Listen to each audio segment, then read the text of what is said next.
Naiproklama na bilang congressman ng 1st District ng Marikina si dating Mayor Marcy Teodoro.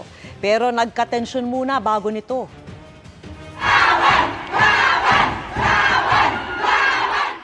Naantala kasi nung una ang proklamasyon kaya nagprotesta ang mga taga-suporta ni Teodoro sa COMELEC Marikina.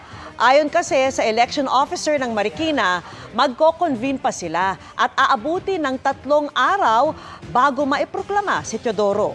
Pero sa huli, sinunod na ng COMELEC Marikina ang desisyon ng COMELEC and Bank na pahintulutan ang proklamasyon ni Teodoro.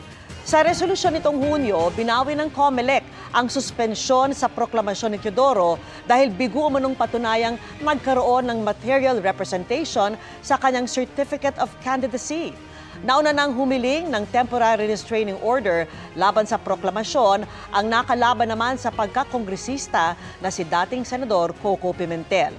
Pero wala pang aksyon ang korte sa petisyon.